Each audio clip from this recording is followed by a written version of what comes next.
Okay, first video of 2023 now, all the way in 2023. And we're going to start with this thing. Okay, so brief summary on this. Whenever I got it, actually hooking it up to, wiggle this loose, get rid of that.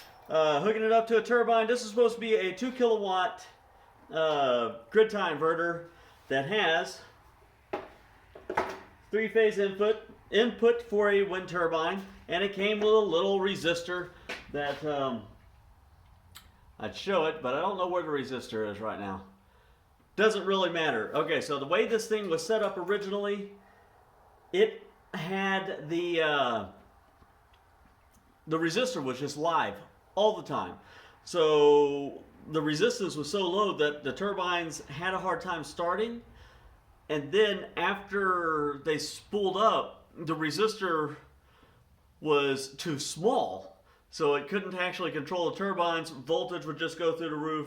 Wouldn't be able to control anything. I had this tied to my i2000 and it couldn't handle that. I tried it with the Healy. It definitely couldn't handle that. And I even tried it on my washer turbine.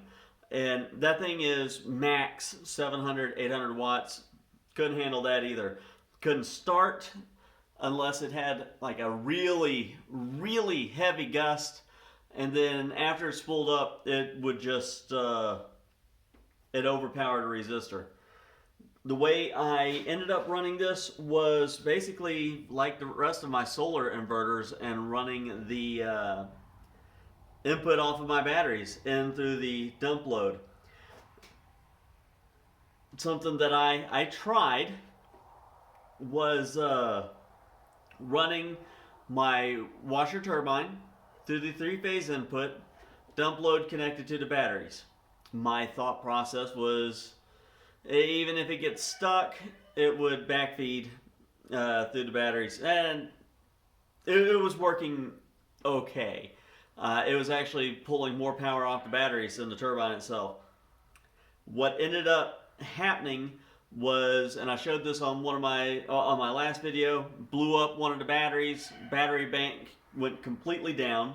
It had nothing to control it outside that it needed, and voltage stayed too high and it quit working. Whenever I came to check it out, it had on the display voltage too low, and if I let the turbine spool up, smoke started coming out of the top, which is not a great condition, I'm certain. So we're going to take it apart and see what happened on the inside, see what smoked up. What I am assuming happened is that the output on the rectifier that's in here got too hot and shorted out and smoked the rectifier. I'm willing to bet that either there's a short and we'll be able to pull that short off and it'll start working as well as it ever did, or that the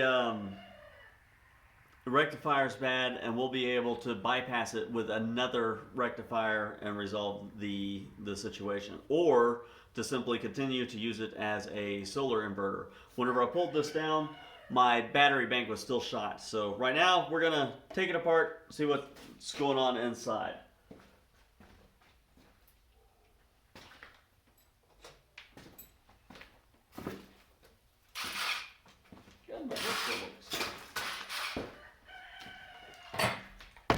Bonk, that was my head.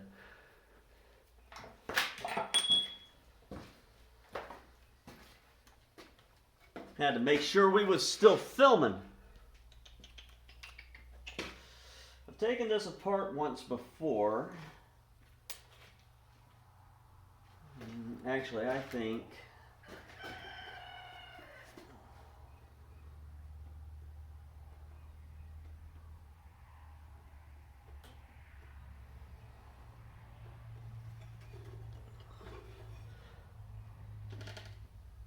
start with this.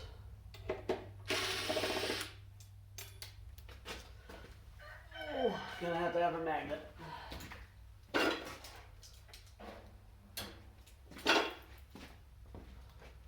Working on stuff like this, strongly suggest having a magnet. And just stick it to my stuff down there. Actually, I'm going to split that up.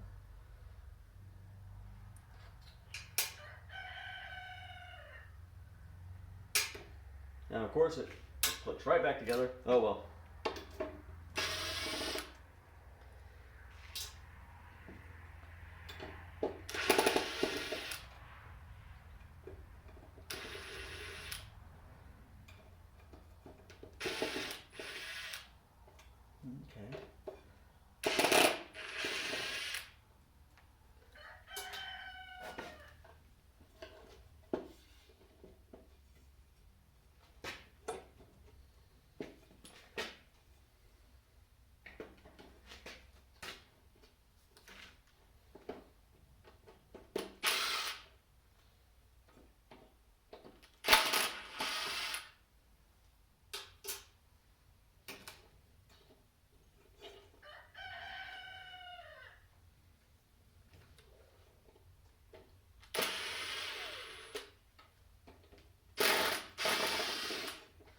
I've taken this apart before, but I can't remember what all was involved.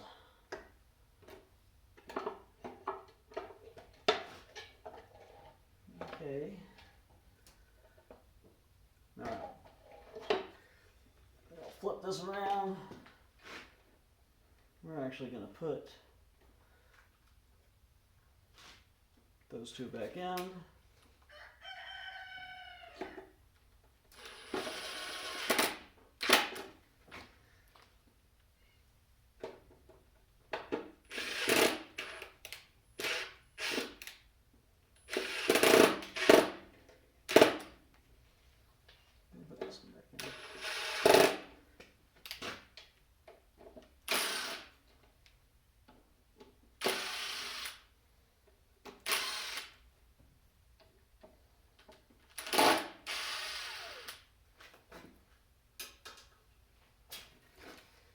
Okay.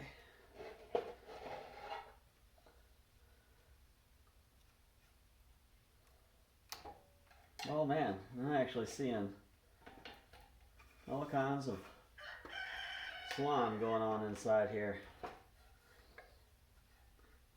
Boy, does it smell. Something just fell out of there.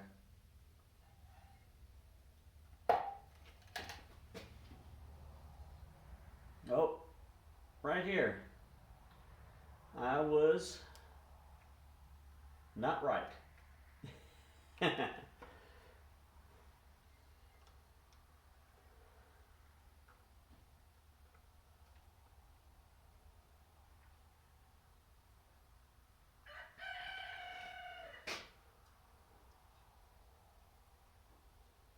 Yep. Nope. We're not going to be able to do an easy fix, unfortunately. Might not be too difficult, but it's not the kind of fix that I want to do. I definitely blew up that one, that one started. These seem okay. That one swelled up. I don't think it's good anymore. Let's see if we can see any other damage.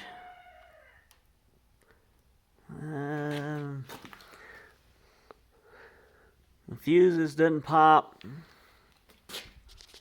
None of the transformers look bad. Did see this. That's a handy, neat little thing that I didn't notice the last time I took it apart. This would be the neutral, or the ground, not connected to anything. I don't even see what it could connect to. I guess maybe it could connect to that. I don't know. Oops, sorry. Having a hard time positioning my phone. I don't see any other broken stuff. I think it's just those capacitors. Now, look down there.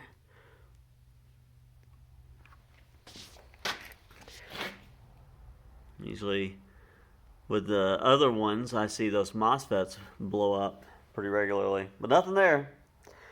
Alright, well, that's going to be a shorter video than what I expected. Those are shot. So I did find a fellow who does some electronics work. I might take it to him and see what he'd charge to replace these capacitors. And then at the same time, I might have him take a look at this. This is actually the relays that handle the dump load, where the dump load connects up here.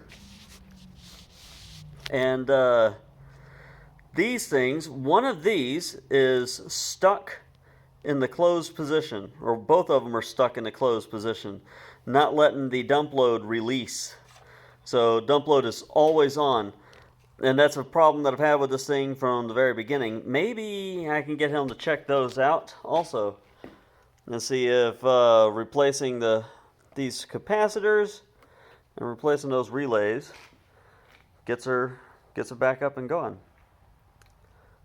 Well, that was anticlimactic and not what I expected at all. I really expected that the rectifier down here was shot, that these wires would be shorted out or something, but not the case. So I guess I would say that this is kind of a warning to anybody else using these things. If your voltage gets too high, it will pop these capacitors, which is what happened here. The voltage got too high and it stayed there for too long.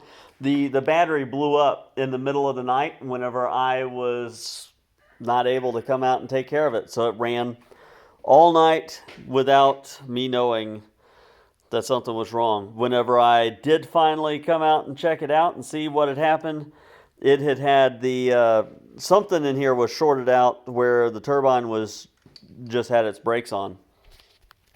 Anyway, well, that's that.